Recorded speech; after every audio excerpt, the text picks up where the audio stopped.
Hey everyone, Ben here from Goalorious, and I'm super excited to be joined with Vishal from SuperBonds. Thanks for joining me today. Thanks for having me. So cool. Maybe we could start with who you are, but then we'll obviously jump into your project, SuperBonds. Yeah, sure. So my name's Vishal. I'm one of the founders of SuperBonds. We've been floating about the space for a number of years, and our latest venture is this project called SuperBonds. It's inspired by a number of inputs that we've kind of played with over the years. And the beauty of this whole thing is that it's not something that we set out to do. It kind of spun up as a result of what we were doing, which just felt a bit more natural, not looking to kind of solve problems that don't exist. So yeah, we're quite excited about it, and I think there's a natural market fit here. Cool. So you guys are trying to build, I guess, like the first DeFi bond market, and then obviously I would like to learn more about that, but also this is on Solana. So I think that's obviously I talk a lot about Solana on this channel from the NFTs perspective. I'm actually a huge Solana fan and a holder. I'm a holder of Solana. I don't know if I consider myself a huge holder, but maybe your decision for doing with Solana, which is good. So yeah, a lot to unpack there. So yeah, what we would call ourselves the first DeFi bond market. So how and why? I guess those are going to be two very interrelated questions when we kind of observe this, right? So when you think about yield, generating yield in crypto, there's a number of ways you can kind of do it, right?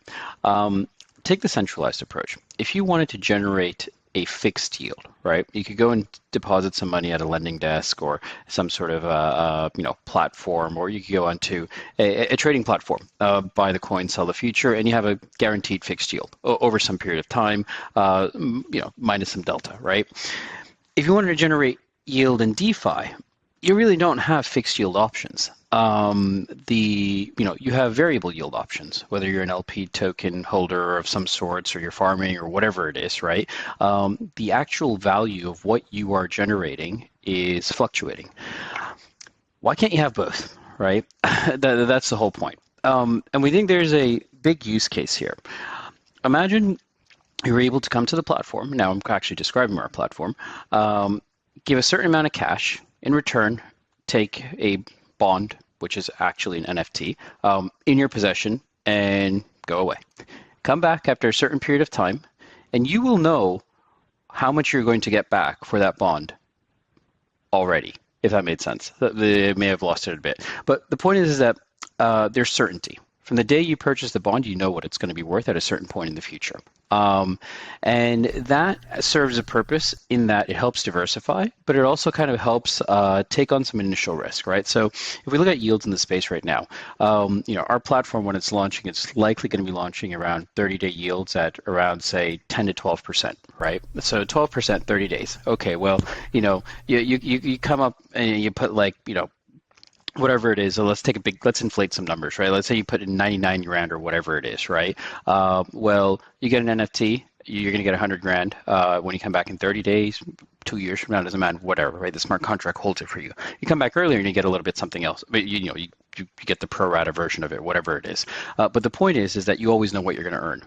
So that serves a very different purpose. And the reason this is interesting is because imagine the analog where interest rates were 12% in the real world, right? Well, how much do you put in the mattress and how much do you put in a bank and take out a debit card? You're going to put in something, right? And that's the whole idea, because it's as good as cash, but it's better than cash because it becomes collateral, right? So right now, if you wanted to take your asset positions and you wanted to go borrow against it, right, or whatever it is, people are going to put a haircut on it, right? They're going to say you've got, $1,000 worth of ETH and you wanted to go borrow against some dollars against it. Well, people are going to be like, well, you know what? You could borrow against 40% of that, and we'll also now monitor the value of ETH as it goes up and down. We might liquidate you. That kind of sucks, right? Whereas in this particular case, well, it's in dollars. It'll remain in dollars, and it's accruing to a certain value. It becomes far more lendable against, right? And that's what we're really most excited about. Yeah, that's what I saw. You guys, it's like a USDT. I don't know if if that's, you're returning against USDT, which I think is good, remains stable. And exactly going back to what you said, I think I saw on like your white paper or something like that, it says like, this is what the annualized yield is, this is what the bond value is at entrance, and I think like at maturity or something like that. So you kind of know what you're expected, and I think you're expecting there's obviously some sort of range, but it's good that you kind of know what you're getting into. So, yeah, and to kind of tie that in a little bit to your the other question that you had, as in, why did we choose to implement the way we did? Namely, why did we choose Solana, right? Well, look, when we were kind of looking at this, we said we need a performant blockchain, right? As simple as that. We need something that is close to real time as possible. So we were naturally looking for the fastest blockchain at the time. We're not, maxis of any sort or, completely aligned in one corner. But the reality is Solana works, and it works very quickly. It's had teething issues, that's fine, but it does so at very high speeds as well. And when it comes to a product like this, and, in similar products, you'll see the market evolve. Solana lends itself very well to develop on it. We've tried on various chains and so forth, but this just kind of made a lot of sense because there's consistency of predictability. There's a consistency of low fees that are marginal with respect to what yield you're trying to generate. And there's a high amount of predictability in terms of, how long it's going to take you to get in and out, end to end of a position, right? All those things are quite instrumental in, defining the user experience, and designing a product in such a way that it's not gamed by bots or people that are trying to mine blocks a couple of seconds before you or something.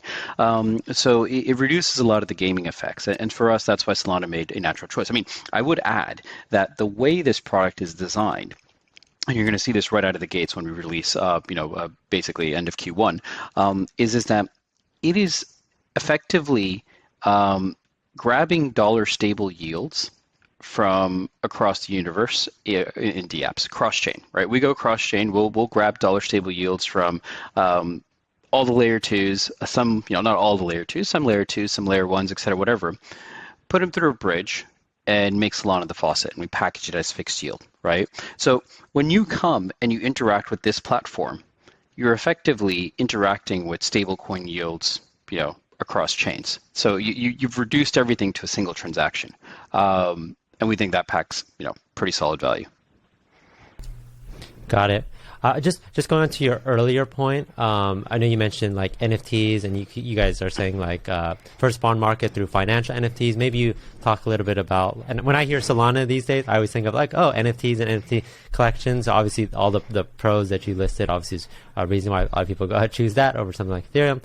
But maybe talk about how NFTs function or work within, I guess, your platform. I think would be good. Yeah. So when we talk about NFTs here, we're not referring to your, the traditional image that pops up of some sort of artwork, right? In short, what we mean by an NFT is a single mint token, right? And in particular, what this means is, say you came, as per that earlier example, you paid 99 grand, whatever, you receive a bond. That bond is unique. Nobody else has that bond. That is completely yours. It is a unique serial number, right? That's identifiable on the blockchain.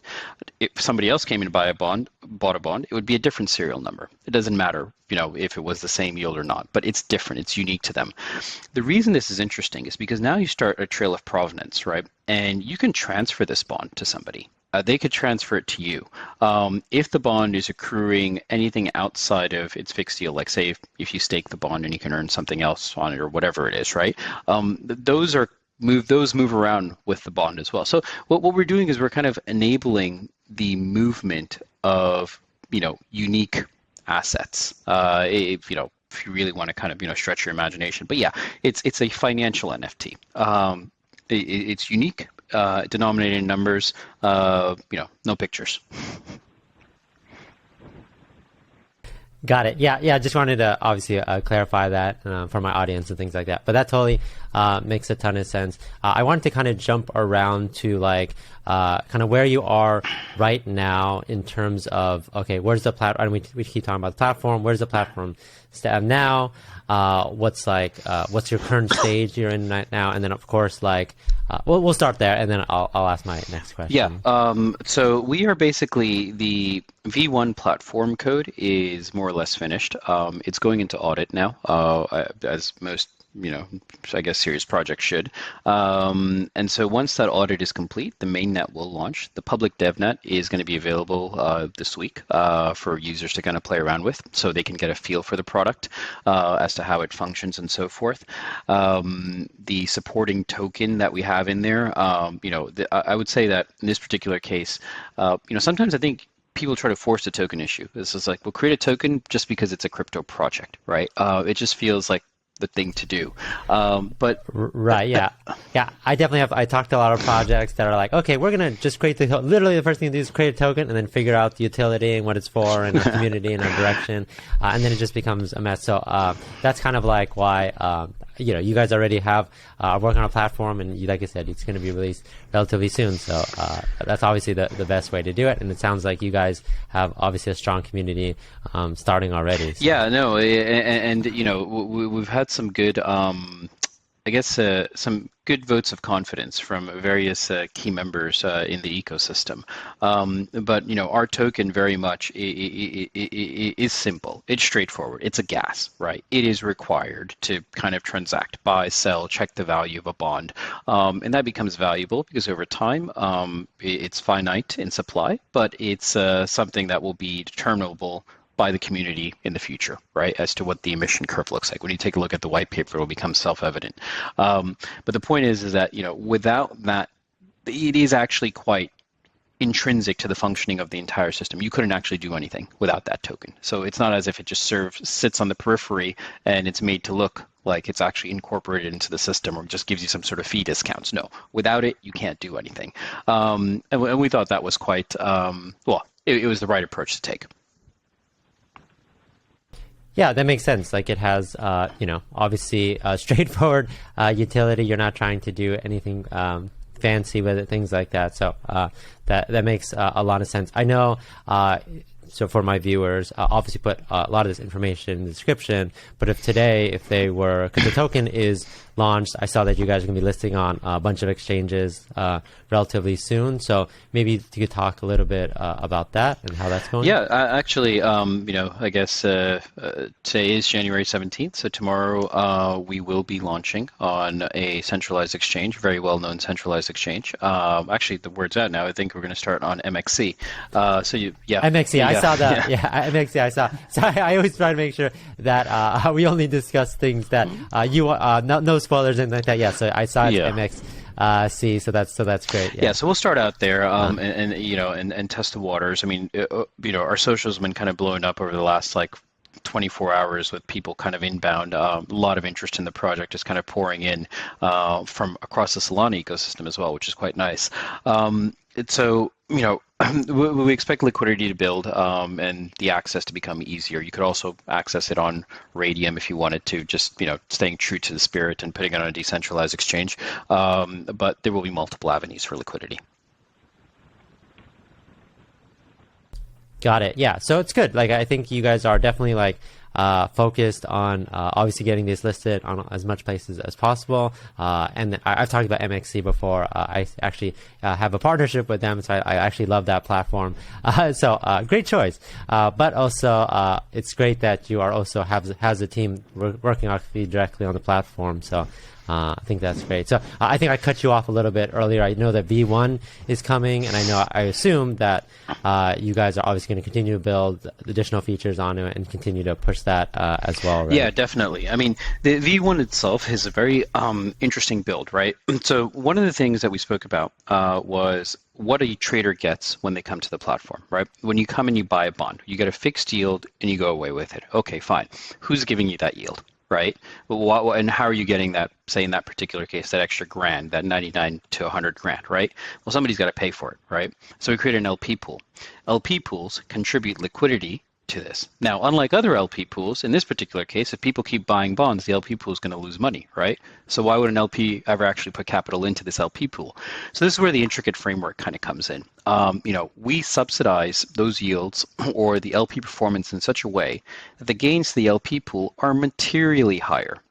Not fixed, which is the big, the fairy dust and all of this, but materially higher than what the fixed yield bond traders would get, right? And they serve different purposes, right? I mean, if I'm buying a bond, I'm buying it because I've either am farming way too much and I'm diversifying, or I don't know anything about DeFi, and maybe this is my first foray, right?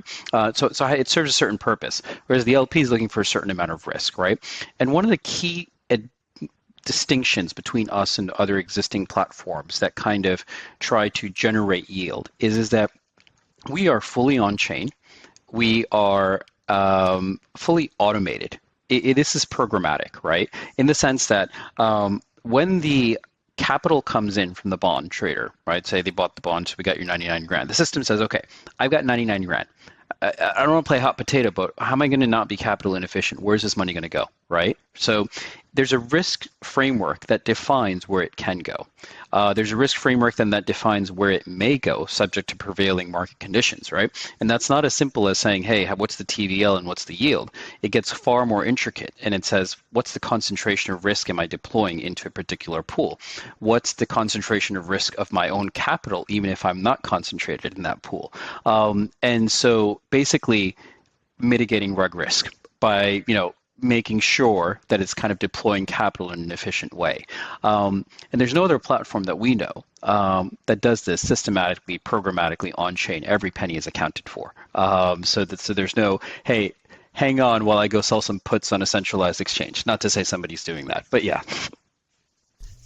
Probably somebody's doing that. But yeah, I think this is, and I think that you had a Medium article about this called like bond underwriting and staking that talks, I guess, about the different, obviously the benefits which you outlined, but also like it shows the different pools, etc. So I'll put that link in the description as well. And then obviously talks about the staking portion of that as well. So yeah, I think that makes a ton of sense. And it looks like you guys obviously thought about I kind of say this a lot because is where it's not always the first people who release their platform. You guys kind of like watched how the market was going and how you guys can make a platform that's better than that, kind of improve on the current state of things, to make it safer for obviously users, and then of course just better for cryptocurrency as a whole. So I think that makes a lot of sense.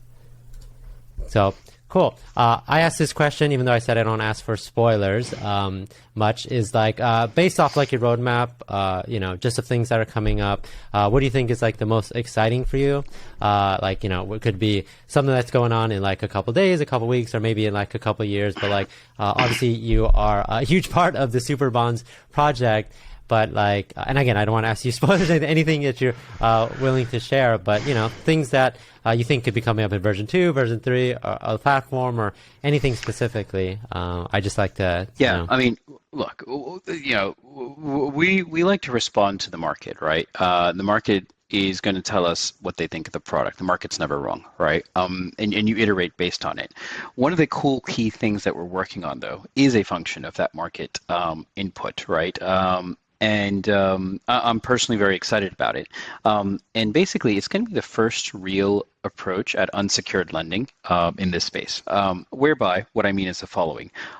Earlier, we basically said, hey, if you had, say, even $1 million in ETH, right, and you wanted to borrow dollars against it, you're not going to be able to borrow $1 million against it. Nobody's going to lend you that realistically, right? They're going to lend you a certain amount, a certain percentage, a small percentage, 30, 40, 50%, whatever it is, right?